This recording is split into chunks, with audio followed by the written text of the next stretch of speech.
Ah, agora sim, né? Um leve probleminha na hora de entrar no Insta, né, gente? Tudo bem? Né? Vou me apresentar. É a primeira vez que a gente está aqui no PC em Figura, fazendo aí uma live, né? Então, eu já vou deixando claro para vocês que eu sou, assim, iniciante, né, nessa jornada aí da live. Eu estou esperando somente a Laís entrar também, tá? Nessa jornada aí para que ela possa somente trazer um pouco do conhecimento dela para a gente, tá bom? Eu vou me apresentar, tá? Para quem não me conhece, meu nome é Flávia Lima, sou psicóloga, estou aqui nos Estados Unidos, em Boston, tá? Sou do Rio de Janeiro, cidade linda e maravilhosa, um beijo para todos os psicólogos do Rio de Janeiro, tá? Quero dizer para vocês que eu fico muito orgulhosa dos psicólogos brasileiros, porque existe uma diferença muito grande aí de quem está atuando na psicologia no Brasil. Eu acho que tem uma questão aí cultural nossa, né? Porque o que está estourando de lives e conhecimento, né? E troca, né? Os psicólogos estão aí atuando plenamente, e isso, assim, é algo que o Covid-19, apesar de ser, né, uma catástrofe, a gente percebe que ele está mudando o campo, né? Vai ser uma nova aí era para os psicólogos, relacionando aí com a tecnologia. Tá? Deixa eu só ver aqui, que eu não estou vendo a Laís aqui. Era para os psicólogos, relacionando aí com a tecnologia. Tá? Deixa eu só ver aqui, que eu não estou vendo a Laís aqui. Eu estou somente aguardando a Laís entrar, para que a gente... Aqui, agora... Ok, a Laís entrar, para que a gente... então, fica aí meu agradecimento, o orgulho de ser brasileira e também, né, ter essa proatividade, né, esse envolvimento ético com a psicologia e com o bem-estar da saúde mental.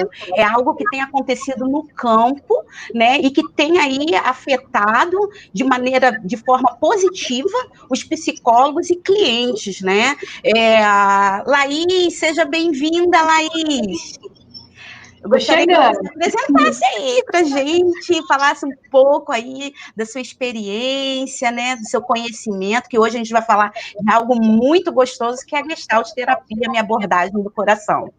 Estou desenrolando um fone aqui, porque ninguém vê os bastidores da tecnologia, né? Então, a gente está fazendo a gravação da live, porque a pessoa me convida para fazer uma live, mas é tão tecnológica que ela vai gravar. Aí vai ficar com 2 áudios, a gente tem que pensar em tudo, entendeu? Não adianta ser psicólogo, você tem que pensar em 20 coisas. Eu acho que conforme o áudio tem mais qualidade, daí não vai sair duplicado, né? Sim, eu acho que, na verdade, o psicólogo, ele realmente, ele é escolhido, ele nasce com esse, eu preciso ser psicólogo, eu nasci para ser psicólogo, porque você tem, assim, uma variedade, né, de atribuições, porque não é só ser psicólogo, né, você tem que ter a escuta, você tem que ser multididático, que hoje os professores, né, estão indo para a telinha, né, ensinar, fazer supervisão, né, como eu havia falado inicialmente, Laís, eu gostaria até que você introduzisse um pouco e falasse um pouquinho sobre essa questão do campo, né, que nós estamos vivenciando. Eu acredito que, a partir desse momento agora, né, a psicologia, principalmente no Brasil, que era um pouco resistente em relação a algumas abordagens, né, alguns profissionais eram totalmente contra, né, ao atendimento online, né, e hoje a gente vê aí uma adaptação criativa, né? Sim. Eu gostaria que você... Ajustamentos. Não dá para falar de Gestalt, né? Primeiro, muito obrigada pelo convite, fiquei muito feliz de você ter me chamado, a gente poder fazer esse bate-papo, que eu acho super legal, ainda mais para falar de um tema que eu, né, sou apaixonada, sou suspeita, que é a Gestalt terapia.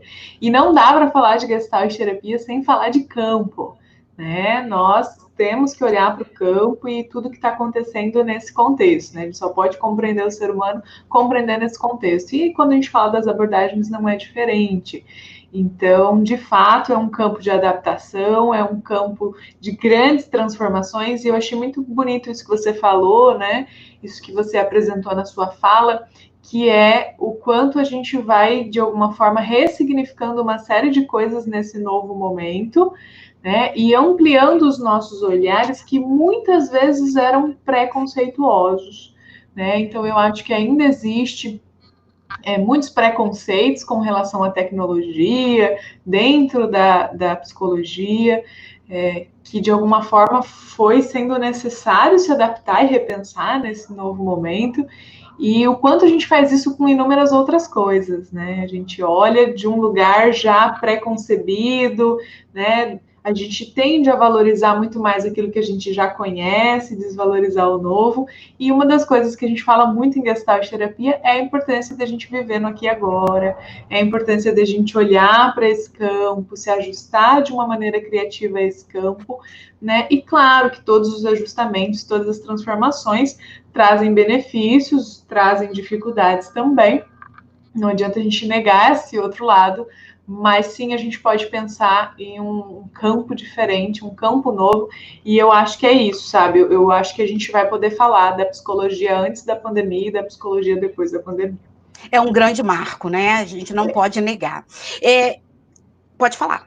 E eu espero que seja positivo, no sentido de que a psicologia foi ganhando prioridade, e a ponto de eu ouvir pessoas dizerem, né, dentro desse reajuste, eu preciso manter a minha comida, a minha alimentação, né, a minha casa e a terapia. Né? Então, quase que como necessidades básicas, que talvez num primeiro momento as pessoas até deixaram, né? Vou pausar o atendimento nesse momento, mas diante da necessidade de saúde mental, a psicologia começou a ser olhada por muitas pessoas como uma necessidade básica.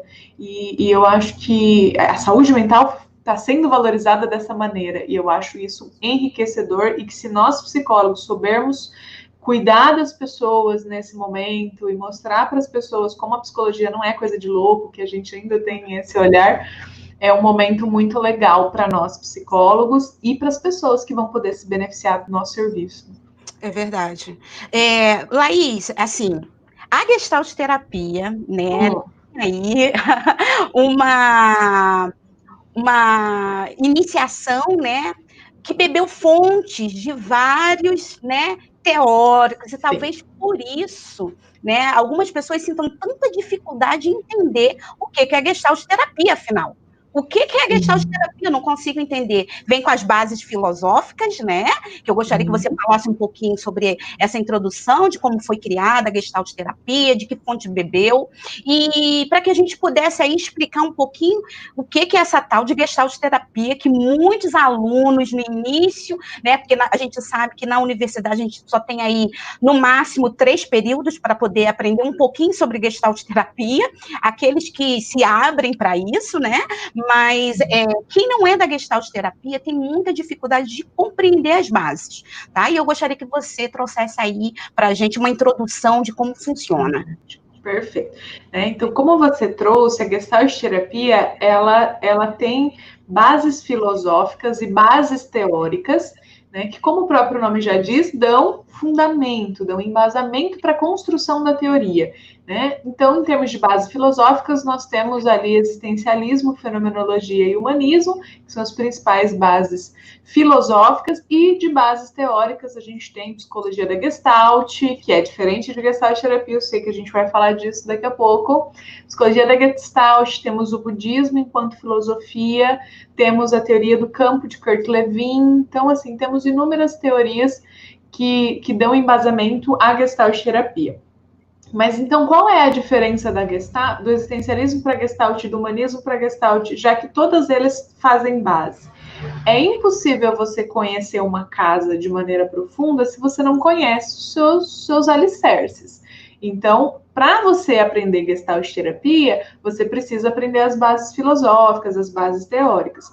Mas a gente também não pode definir a casa só pelos seus alicerces. Existem paredes, existe uma decoração, existe um teto. Então, a Gestalt terapia, ela tem fundamentos em todas essas filosofias e teorias, mas ela ganha vida própria quando se apropria de alguns elementos e constrói uma abordagem teórica, que tem vida própria, que caminha, que respira, mas que foi construída em cima de um fundamento e de um fundamento muito sólido, que são fundamentos científicos. Né? A gente ainda tem uma tradição dentro da universidade de ter um olhar positivista e acreditar que ciência só é aquilo que pode ser visto, observado, medido, comprovado. E a fenomenologia, ela surge dentro da academia, fazendo um questionamento a essa ciência positivista, e é por isso que as diversas abordagens estão dentro da universidade, porque elas têm fundamentação científica sólida. Então, a Gestalt terapia tem fundamentação científica sólida, embora não seja uma fundamentação científica positivista, que infelizmente a gente ainda tem essa raiz de ter uma hipervalorização a pesquisas quantitativas ao invés de pesquisas qualitativas. Né? E a fenomenologia é um método qualitativo. E isso que você está falando, Laís, eu acho muito importante, porque eu assisto alguns vídeos, né, no YouTube, sigo alguns psiquiatras, e parece que para a psiquiatria, para a medicina, não existe nenhuma outra metodologia que não envolva aí, né, a questão do positivismo, né, tem que ter, como se outras abordagens não tivessem também essa base científica. Exatamente, porque é esse olhar absolutamente positivista. E assim, não sei como estão as coisas, né, neste mundo como um todo, não sei como é que está aí nos Estados Unidos, mas e não sei como é que está no Brasil em geral, mas aqui em Maringá nós estamos vivendo uma realidade bem legal com relação à medicina, dos médicos jovens que estão chegando já com essa crítica da universidade. Né? E eles já vão para a prática, já começam a experimentar e perceber que tudo aquilo que é extremamente positivista não dá liga em tudo que eles precisam. Não dá conta de compreender tudo que eles precisam. E aí a gente tem vivido, assim, médicos extremamente mais humanizados, uma galera mais jovem, assim, sabe? A gente tem percebido que já está vindo com essa crítica da universidade, né? Então, de universidades de alguns lugares do Brasil. Então, nós temos aqui no nosso instituto, né, no Instituto da Professora Ellen, né, no Gestalt Paraná, alguns psiquiatras que a gente faz indicação, e aí eu conto, sabe, para os alunos, teve um dos psiquiatras que a gente indica bastante, que eu conheci ele porque ele encaminhou a cliente para mim. Então, a cliente chegou com o cartão dele dizendo, meu psiquiatra quer falar com você. Eu falei, oi? Eu nunca ouvi falar disso na vida, né? O psiquiatra, a gente fica correndo que nem louco. Vamos conversar sobre o caso, vamos discutir, vamos fazer uma construção multi.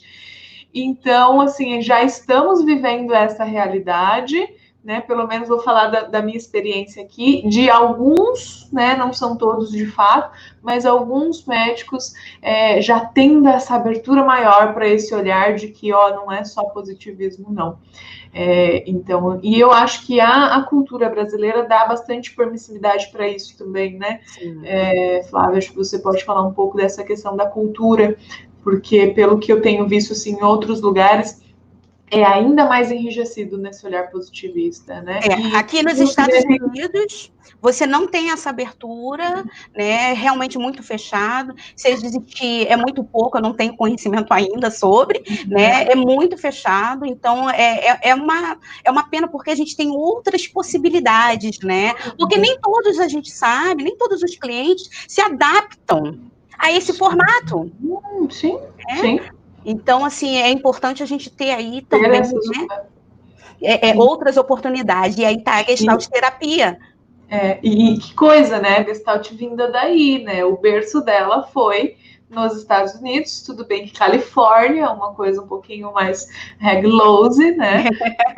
Né? Não é aquela, né, tão enrijecido como outros lugares, mas ainda assim, né? O berço, a criação, 1952, com o livro Gestalt Therapy, foi Estados Unidos, né? Foi na Califórnia, então, que veio ali de um tempo que o Fritz fica em Nova York, mas depois a grande criação, a grande construção vai sendo ali, né, na Califórnia. Então, a gente tem, né, grandes influências, mas se você pegar o Fritz atendendo também, a gente está falando sobre isso num grupo de estudos que a gente teve semana passada,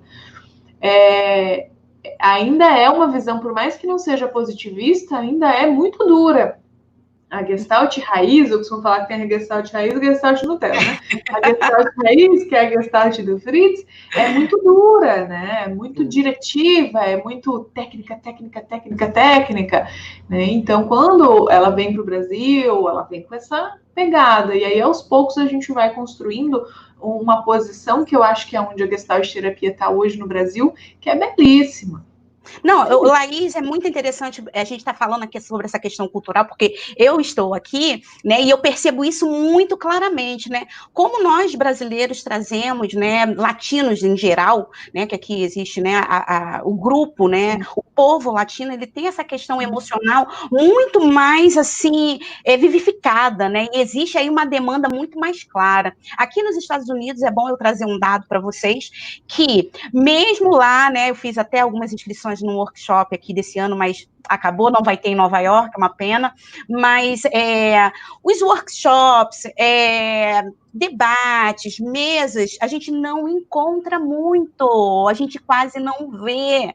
Então, pessoal, vocês que estão aí no Brasil, psicólogos, né, valorizem a nossa cultura e as nossas bases no Brasil, porque onde você quiser ir buscar para ter e acrescentar o seu conhecimento, você encontra. Então, assim, vocês têm muito para absorver, e a nossa cultura, ela acrescenta a cada dia, Hoje, por exemplo, né, eu tenho observado aí nessa questão do campo, vários profissionais dando cursos, palestras pequenas, mas tudo isso envolve conhecimento. E que em outra hora, em outro lugar, como aqui nos Estados Unidos, que todos os cursos, né, e conhecimentos estão muito atrelados à universidade, na qual você tem que efetuar um pagamento de $3.000, né, num curso de férias de 4 semanas, 5 semanas. Então, profissionais de psicologia, valorize a psicologia do Brasil, valorize os professores, valorize os grupos de supervisão, valorize os grupos de WhatsApp, né? Isso tudo está muito atrelado à nossa cultura. Então, eu quero trazer alguma coisa, senão a gente vai falando de outras coisas. Vamos lá. Uma coisa que fica muito latente, né, com relação à Gestalt terapia, é que as pessoas têm aí um conhecimento errôneo de que a Gestalt terapia não trabalha com o passado. Tem. Eu acho que isso é importante a gente trazer hoje, né, para quem está assistindo a live. Vamos lá fazer esse panorama. Então, assim, falamos que existem bases filosóficas e teóricas da Gestalt terapia e que você vai conhecer essas bases para você entender Gestalt. Então, até muitas pessoas me perguntam, eu estou começando a estudar Gestalt agora, o que eu leio, né? Qual é a leitura que eu posso buscar? Eu costumo indicar muito a coleção de Gestalt terapia, porque, por exemplo, ela tem vários volumes, são 6 volumes, e o volume 1 é inteiro de filosofia de base, né? O volume 2, conceitos de base. No volume 2, então, no volume 1 você vai aprender humanismo, existencialismo, né? Então, leia o 1, porque daí você vai precisar entender a estrutura da casa para daí ir construindo o seu degrauzinho dentro da Gestalt terapia. Então, coleção de Gestalt terapia, vale muito a pena. O livro 1, filosofia de base. No livro 2, conceitos básicos. E no livro 2 de conceitos básicos, existe um capítulo que se chama temporalidade. E aí eles vão dizer como que a Gestalt trabalha o famoso aqui agora, né? Que é o tão distorcido não trabalhamos o passado. Então, assim, existe uma metodologia dentro da Gestalt terapia, que é principalmente a metodologia fenomenológica, que ela trabalha com aquilo que emerge, né? Aquilo que aparece no momento presente. Então, nós não trabalhamos em Gestalt com sessões absolutamente estruturadas. Fulano tem toque, então eu vou fazer na sessão 1 X trabalho, na 2 X trabalho, na 3 X trabalho, porque a gente não olha para o sintoma, a gente olha para o todo. Eu não olho para o toque, eu olho para fulano. E aí, quando esse fulano me chega, uma parte dele é o toque, que eu vou olhar também. Mas eu não vou fazer uma estratégia com isso, isso e aquilo, baseado no que eu acredito que eu preciso fazer para extinguir ali esse toque. Eu vou conhecer profundamente essa pessoa para compreender a função deste toque, para daí sim essa pessoa, a gente entendendo qual é a função, a gente busca novos ajustamentos criativos. Né? E aí, um sintoma pode ter funções absolutamente diferentes. A questão é que o sintoma, ele não aparece no passado. Ele aparece no aqui e agora, no momento em que a pessoa está me dizendo.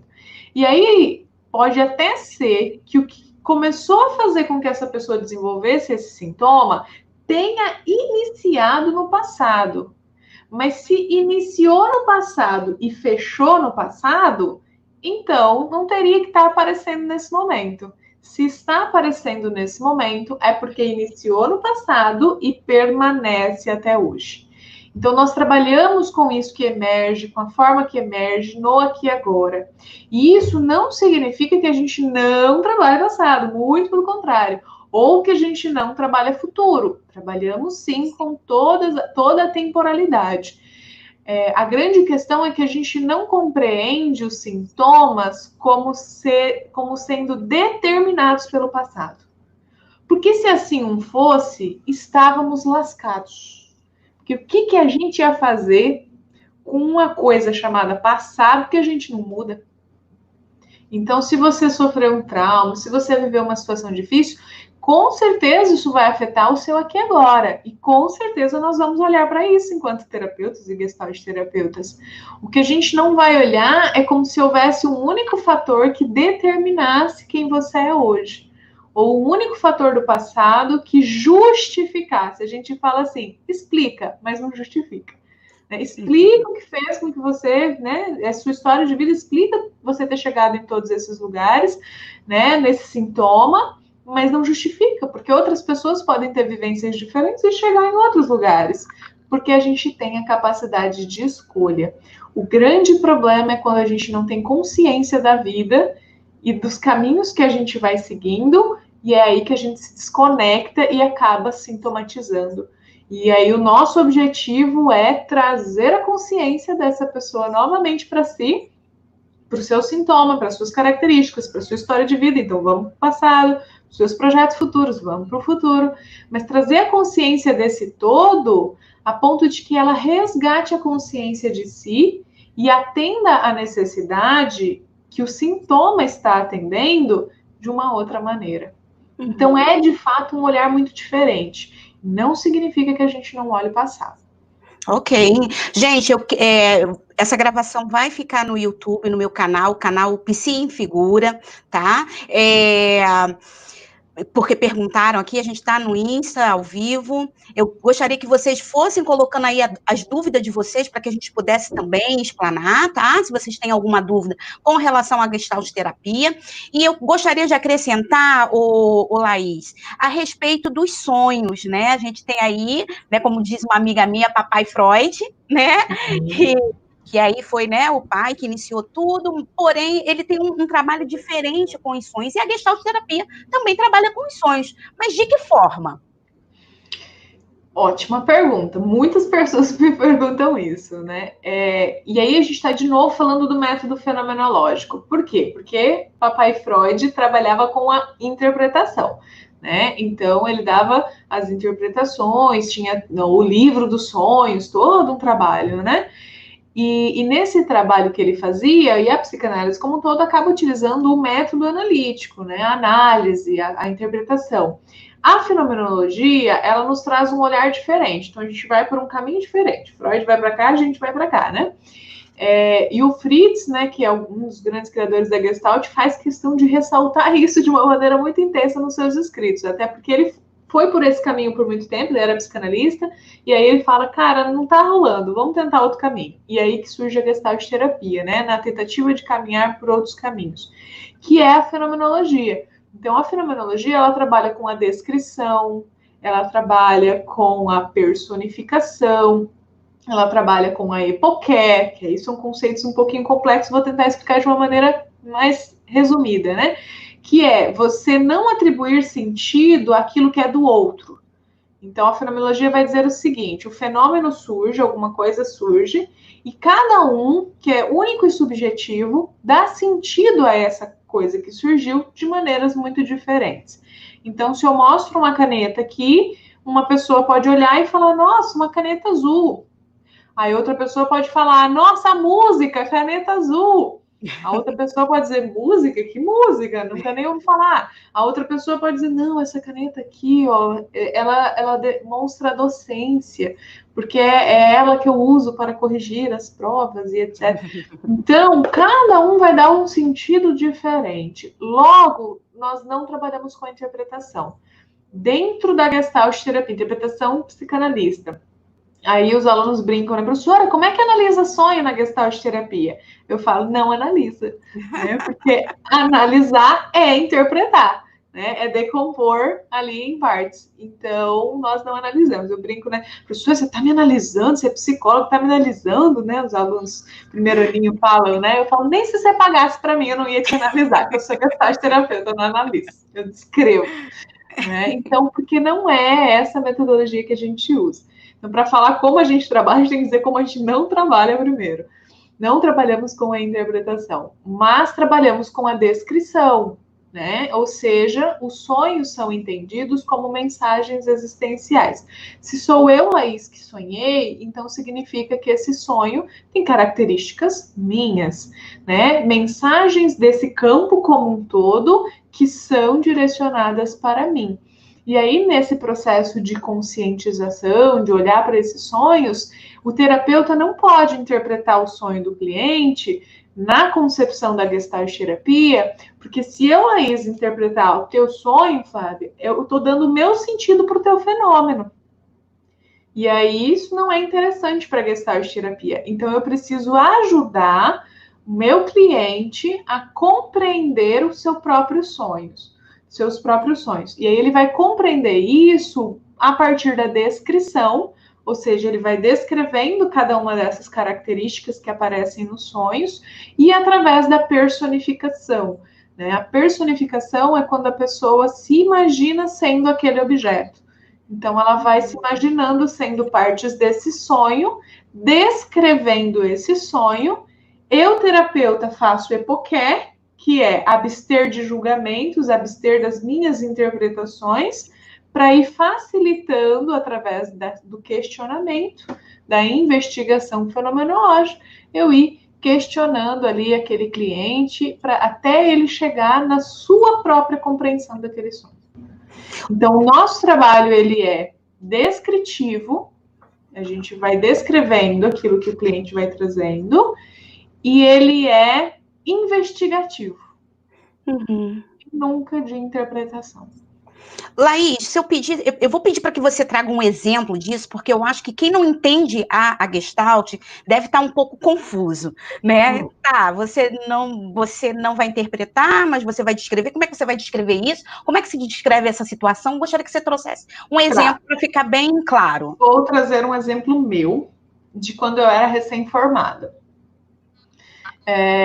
O meu sonho, né, foi trabalhado já. Então, vou trazer o sonho e como eu trabalhei. Então, eu sonhei que existia uma mesa e existia um hamster andando nessa mesa. Filhotes de hamster. E esses hamster estavam ali, os filhotinhos de hamster, quando não tem pelinho, você não pode pegar neles, senão a mamãe rejeita, né? Existe um contexto, né? E eles estavam em cima da mesa, eles são minúsculos, se eles caem da mesa, eles morrem também. Então, eu estava assim, esse foi meu sonho. Eu de mãos atadas, vendo os hamsters andando em cima da mesa. Se caísse, morre. Se pegasse, morre também. Então, não tinha o que eu fazer. Estava de mãos atadas, angústia total. Me acordei, sonhos sem sentido, que os sonhos são.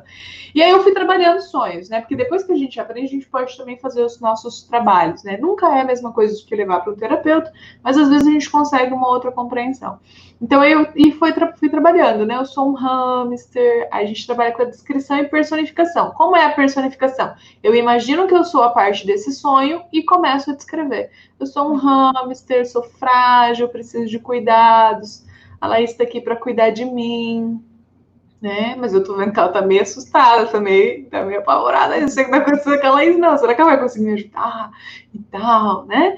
Aí eu imagino, eu sou a mesa, eu dou suporte para o hamster, eu estou segurando ele, mas eu também sou alta, se ele cair eu me preocupo. Eu tô me preocupando, eu dou suporte, né? E aí eu fui linkando com o campo nessa descrição. Então, recém-formada, começando a atender, a clínica dando certo, clientes aparecendo, e eu tendo que cuidar desses clientes. Será que eu vou dar conta? Será que eu não vou? Eles estão precisando de mim, estão depositando. E aí trabalhei essas emoções, angústias de recém-formado, né? Será que eu vou conseguir ajudar? Será que não vou? E uma das coisas que pode acontecer quando a gente trabalha sonhos, que é muito legal, é a gente sonhar de novo. Aconteceu isso comigo. E aí eu sonhei de novo, o mesmo sonho, e desse sonho eu já tinha recurso para finalizar.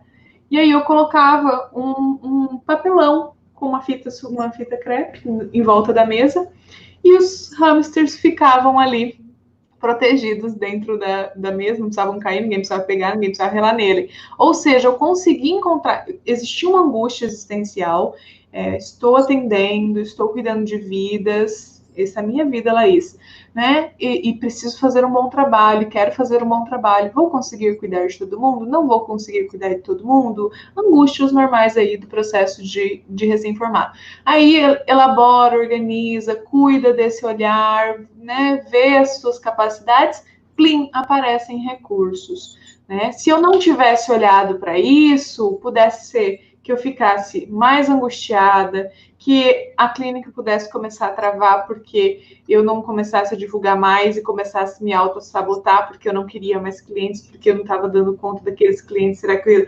Então, a falta de consciência faz com que a gente vá sintomatizando, faz com que a gente vá caminhando por caminhos truncados, e o sonho traz essas mensagens para a gente. Quando a gente trabalha esse sonho, a gente pode descobrir essas mensagens e atender essa necessidade de uma maneira diferente. Então, é dessa forma, personificação. Eu sou um hamster, eu sou frágil, ela está cuidando de mim, né? E aí a gente vai fazendo essa conexão com o momento presente. E sonhos são incríveis para ampliar a awareness. Se bem manejado, se bem trabalhado. Inclusive, sábado agora a gente teve um workshop de sonhos que foi bem legal. Não sei se você chegou a assistir, Flávia. Vou assistir, hoje. Eu me inscrevi, gente. É claro que eu tenho que, né? Vou assistir. Ô, Laís, Laís, a Renata Ribeiro, ela está perguntando se o inconsciente é considerado dentro da Gestalt terapia. Foi muito bom, porque esse exemplo do sonho parece que está trazendo a consciência, não está trazendo a consciência. O que é isso? É ou não é? É ou não é? Boa pergunta. Polêmica, né? E assim, né, nós trabalhamos, o Freud, né, já que estamos falando da psicanálise, trabalhava sonhos a partir dessa mensagem do inconsciente, né? Então, assim, para Gestalt terapia, para psicanálise, por isso que eu preciso contextualizar, porque o inconsciente, ele, dependendo do contexto, ele é interpretado de uma maneira diferente. Se você vai para medicina, inconsciente é não ter consciência, ou seja, se você está em coma, você está inconsciente, o paciente está inconsciente, né? Não é o inconsciente freudiano, é o inconsciente da medicina. Já o inconsciente freudiano é uma instância psíquica que reprime conteúdos, que determina muita parte da nossa vida, influencia muito na nossa vida, e que a gente não consegue ter acesso, a não ser por sonhos ou por atos falhos. Esse é o inconsciente da psicanálise. Esse inconsciente nós não consideramos na Gestalt terapia, porque a gente entende que existe um todo a ser compreendido, que esse todo vai influenciar na nossa vida, e que sim, existem conteúdos que a gente não tem consciência, mas não significa que ele está reprimido dentro de uma instância psíquica com um monte de bloqueios e que ele só vai aparecer se o meu terapeuta interpretar determinada questão. Nós entendemos que o inconsciente da Gestalt terapia é muito similar ao pré-consciente da psicanálise, ou seja, é aquilo que eu não tenho consciência nesse momento, não é foco da minha atenção, mas em algum momento pode ser, né? Então, por exemplo, amanhã eu tenho uma aula de manhã, Estava inconsciente para mim isso. Não estava prestando atenção, não era figura, estava inconsciente. Agora que eu me lembrei, virou figura, virou consciente. Então, o inconsciente é aquilo que eu não tenho consciência. Então, eu não tinha consciência tão clara de que aquela situação de recém-formada estava me afetando tanto. Sabia que me afetava, mas não sabia tanto. Então, partes desses conteúdos do meu sonho estavam, de fato, inconscientes. E, ó, eu vi aqui que o Nelson falou o conceito de fundo equivale ao de inconsciente. Sim, é isso mesmo. Consciente é aquilo que é figura, inconsciente é aquilo que é fundo. Mas é fundo, pode ser acessado a qualquer momento. Sim, tem coisas que a gente não dá conta de olhar porque não temos suporte suficiente. E aí fica lá no fundo, a gente não dá conta de trazer para a figura. Mas não porque está numa instância psíquica fechada e que ninguém pode acessar. Simplesmente porque você não tem recursos para lidar com aquilo. Quando você desenvolve esses recursos, você consegue lidar. Então, aí a gente trabalha na construção de autossuporte do cliente para ele conseguir lidar com aquilo. E nunca eu sendo a pessoa que vai te levar a chave da felicidade e que vai tirar os conteúdos do seu inconsciente ou coisas nesse sentido. Então, inconsciência é só aquilo que não está consciente para nós. Polêmica. Laís, aproveitando que a gente está falando aí um pouquinho também de figura e fundo, tem uma dúvida muito grande, né? Porque algumas pessoas pensam que a Gestalt terapia é a mesma coisa do que a psicologia da Gestalt. Né? Eu gostaria que você falasse um pouquinho a respeito disso, quais as diferenças principais para que as pessoas conseguissem entender. Sim. Psicologia da Gestalt é uma teoria dentro da psicologia que estuda percepção. Não é uma abordagem terapêutica. Uma teoria muito antiga, inclusive muito estudada no marketing, arquitetura e urbanismo, porque são locais, né, que estudam percepção, né? Então, como você percebe determinada propaganda, como você vai perceber aquela sensação de entrar num apartamento decorado, você fala, gente, que apartamento incrível, tem 60 centímetros, é minúsculo, e você entra e é enorme, porque tem um espelho num lugar, uma divisão, assim, né? Então, a arquitetura e o urbanismo estuda muito psicologia da Gestalt, ou seja, como você vai perceber aquele ambiente. Então, a psicologia da Gestalt, ela é uma teoria que estuda percepção, né? Laura Pierce, esposa do Fritz Pierce, era uma psicóloga grande estudiosa da psicologia da Gestalt, e na Gestalt terapia nós temos inúmeros conceitos que são aplicados ao psiquismo e não somente à percepção. Então, é uma teoria de base, por isso que o nome, né, de alguma forma, vem influenciado da psicologia da Gestalt. Mas psicologia da Gestalt é uma teoria que estuda percepção, que existe há muito tempo, que é psicologia geral, né? E Gestalt terapia é uma abordagem, né, que tem toda uma compreensão de homem, uma visão de mundo e uma metodologia de trabalho. E um pouco da sua visão de mundo tem influência da psicologia da Gestalt também. Eu vou só falar. Bom, para mim ficou, gente, coloca aí, tá? Se vocês conseguirem entender, dá aí um feedback. Eu gostaria de falar, alguém perguntou sobre a questão dos livros que você citou, eu vou deixar lá no YouTube, tá bom? A descrição, nos comentários, para que vocês possam acessar. E uma outra pessoa perguntou sobre o caso Glória, né? Eu não lembro, né? Eu nem lembro, porque aí já... Polêmica, polêmica, joga lenha na fogueira, caso Glória. Gente, o que eu tenho para dizer sobre o caso Glória? O Glória é um caso famoso que foi atendido por 3 profissionais, um da psicanálise, o Rogers e o Fritz, né? E Fritz foi Fritz naquele dia, né? Então, assim, o que eu tenho para dizer é aprendam com o caso Glória, aprendam com os atendimentos do Fritz. O fato da Gestalt terapia ser uma abordagem recente nos dá essa potência da gente ter gravações dos caras fazendo a coisa acontecer. Isso é ótimo, é incrível, mas como eu falei, a Gestalt brasileira, a Gestalt Nutella hoje, é muito diferente da Gestalt raiz. O Fritz tinha todo um contexto de trabalho, né? Ele fazia a Gestalt terapia de uma maneira com clientes que, na sua maioria, eram psicólogos ou eram pessoas que já tinham passado por muitos processos terapêuticos, que é totalmente diferente de você atender alguém que nunca fez terapia, né? Estados Unidos, 1950, 1960, né?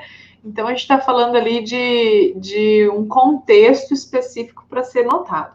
Então, hoje, nós não fazemos Gestalt terapia à la Fritz.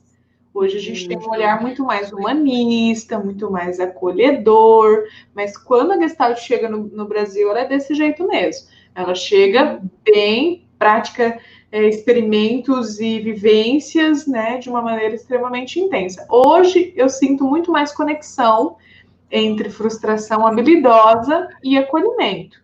E acho que é o nosso papel coerente enquanto psicólogos, enquanto Gestalt terapeutas. Saber o momento de acolher e saber o momento de frustrar. Mas confesso que isso é uma habilidade comum nos Gestalt terapeutas, a frustração habilidosa. A gente sabe também, geralmente. É muito interessante que quando eu assisti esse vídeo, me deu assim um horror. Eu falei, jamais escolheria, né, esse terapeuta para me atender, porque a frustração ali seria terrível, não voltaria no outro dia. Mas uma coisa que a gente precisa também contextualizar é que o Fritz, ele estava expandindo a Gestalt terapia, né? Então as técnicas deveriam ser expostas de verdade para que as pessoas, né, conseguissem ver, né, o que a Gestalt terapia trabalhava. Inclusive, existe aí um pensamento também que perdura até hoje, né, que a Gestalt terapia trabalha só com experimento, né? O experimento, ele tem uma função aí, ele é uma ferramenta,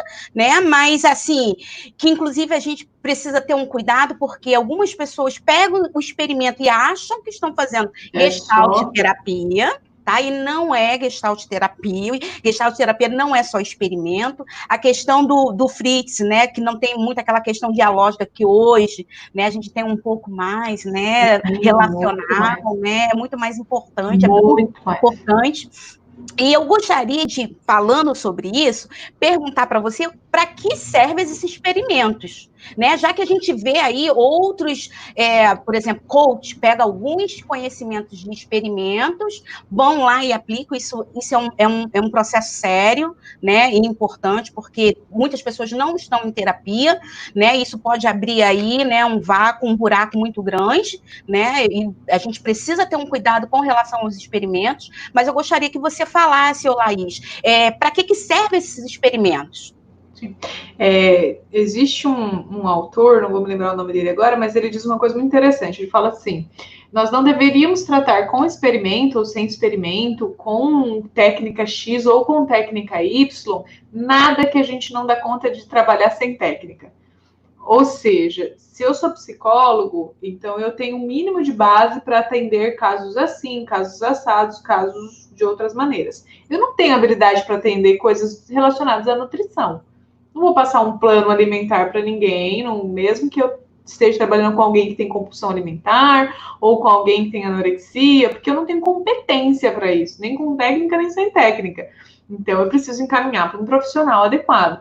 Então, nós temos um problema hoje da psicoterapia ser utilizada por inúmeros profissionais que não são psicólogos, né? Ou de um processo de autoconhecimento, crescimento pessoal sendo desenvolvido por outros profissionais, e não tem problema outros profissionais trabalharem com crescimento pessoal, desenvolvimento pessoal, desde que seja no âmbito do seu estudo. Então, se você estudou com nutrição, você vai trabalhar isso. Se você trabalha com educação física, você vai propiciar o crescimento nesse âmbito, etc. E aí isso é um problema, né? Quando você utiliza técnicas da psicologia sem ter conhecimento do para quê. Para que servem essas técnicas? Inclusive dentro da psicologia, né, Flávia? Porque tem quem é psicólogo, mas que está utilizando técnica porque pegou no livro, leu, achou bonitinha e está replicando. Então, em Gestalt, a gente só vai utilizar uma técnica se ela tiver um objetivo, um experimento. Inclusive, é possível fazer Gestalt terapia sem utilização desses experimentos, dessas técnicas de cadeira vazia, de fantasia dirigida. A gente pode fazer Gestalt terapia simplesmente com o diálogo, com a relação dialógica e tudo mais. A grande questão é que os experimentos, eu gosto muito dos experimentos, eles são grandes facilitadores de ampliação de awareness, de autoconsciência, se bem utilizados. Para isso, o terapeuta precisa saber muito bem da técnica, está escrito no nosso código de ética. Só usarei recursos que eu estiver teórico e tecnicamente. Teórico também, porque toda técnica tem uma fundamentação. Teórico e tecnicamente, eu estiver, então, tiver um fundamento teórico e técnico para utilizar. Eu só posso utilizar essas ferramentas. Então, esse é o problema. Muitas vezes as pessoas não conhecem as técnicas da Gestalt, veem mais ou menos por aí e já querem sair aplicando, né? Então, a gente tem que entender o fundamento. E o grande objetivo das técnicas é ampliar o awareness, né? Fazer com que a pessoa tenha mais consciência de si. Aí tem técnicas que podem ajudar em termos catárticos, tem técnicas que têm temas específicos, tem técnicas de criança interior, tem técnicas de trabalhar com texto familiar, tem técnicas de integração, tem a técnica que se trabalha os sonhos, tem inúmeras técnicas. Para você aplicar ela, então, você precisa ter domínio dessa técnica, e você precisa ter um para quê. Né? Como disse a Marta, famoso para quê? Não vou aplicar uma técnica só porque eu aprendi, achei bonita, e aí vou aplicar em você que apareceu aqui na minha frente. Se você não tiver um objetivo com essa técnica, não faz o menor sentido você utilizar. Né? Então, as técnicas precisam ter um grande conhecimento, né, o terapeuta, e também precisa ter um objetivo com essa técnica. E pode, sim, ampliar muito a awareness, fazer com que as pessoas tenham consciências muito grandes, mas se eu não tenho capacidade de dar suporte para isso, pode desestruturar também. Laís, tem alguém aqui perguntando se existe alguma técnica para orientação de pais na Gestalt? Várias. Primeira técnica para orientação de pais. EPOQUE. A mais difícil. Por quê? Porque o que acontece quando a gente vai orientar pais? Eu não vou falar de uma técnica específica, estilo cadeira vazia, nem nada, porque vai depender muito do pai, de quem são esses pais, se está atendendo junto ou não está, quanto tempo, a primeira sessão, a última sessão, tudo isso vai variar em termos de técnica. Mas, assim, dentro da minha experiência com o trabalho com crianças, eu sempre falo sobre orientação de pais. Você precisa entender que os pais são seus clientes tais qual a criança. Se você pega a criança para cria e cria um elo com essa criança versus pais, e você não sabe o que está acontecendo na pele do pai, você está se enfiando empaticamente na pele da criança, você vai ter raramente um auxílio desses pais, porque eles vão perceber que você criou esse olhar de competição ou de vocês estão atrapalhando meu trabalho terapêutico. Então, a principal técnica de trabalho com pais é a EPOQUE. É você abster seus julgamentos, você olhar para os pais como se eles fossem os seus clientes, que nem você olha para a criança, se colocar no lugar deles, fazer com que eles percebam que você foi colocado nesse lugar, que você de fato está entendendo ele pelo olho dele, não pelo olho da criança, e aí depois fazer uma orientação. Eu costumo falar isso, sabe? Não dá pra gente convidar alguém para sentar no banquinho sem antes ter sentado no banquinho dela. Isso é empatia. Então, se eu fico chamando os pais, mas olha o que está acontecendo com teu filho, mas olha, vocês precisam fazer mais, mas olha, vocês precisam X coisa, mas eu não sentei no banquinho dos pais, de que estão que nem louco, trabalhando, pandemia, home office, nananana, e aí tem que dar conta disso, daquilo. Se eu não me coloco nesse lugar desesperador que estão os pais, não é empático, não é eficaz eu convidar eles para sentar num outro lugar. E eu vou ter que convidar, porque eu vou fazer orientações para ele que a criança vai necessitar. Então, primeiro eu sento no banquinho dele, sinto aquilo que ele está sentindo, acolho aquilo que ele está sentindo e depois eu convido ele para ir para um outro lugar. Se eu não fizer isso, eles não vão colaborar com vocês. E muita gente atende crianças criando elo com a criança versus o pai. E aí reclama, fala que não vai atender mais criança porque os pais não colaboram.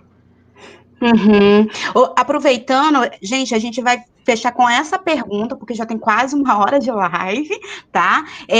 A Renata, ela tá perguntando como é o trabalho da Gestalt terapia com crianças pequenas. Existe todo estudo, temos teoria, temos livros publicados, muita coisa, né? Já foi o tempo em que a Gestalt terapia não tinha tanta fundamentação em psicoterapia infantil. Hoje a gente tem toda uma metodologia. E, assim, o grande diferencial, em termos de técnica, é que a gente vai fazer trabalho com família. Trabalho com criança nunca é trabalho só com a criança em Gestalt terapia, é sempre trabalho com família. A gente vai atender pai, vai atender mãe, vai atender tio, vai atender vó, quem tiver aí nesse campo mais presente. E nós fazemos também trabalho com a escola, porque é um local que tem, muitas vezes, grande impacto na saúde emocional dessa criança. Então, vai ser um trabalho sempre de campo e nunca um trabalho isolado, só você, terapeuta, e a criança. Eu acho que esse é o grande diferencial aí do trabalho. Mas, assim, ficaríamos 24 horas falando disso, né? Pois é, justamente. Laís, quero te agradecer imensamente por sua presença aqui, por todas essas dúvidas sanadas, né? Espero que vocês tenham aproveitado, né, a presença da Laís aqui. Gostaria que você deixasse, Laís, o seu contato, o seu Insta.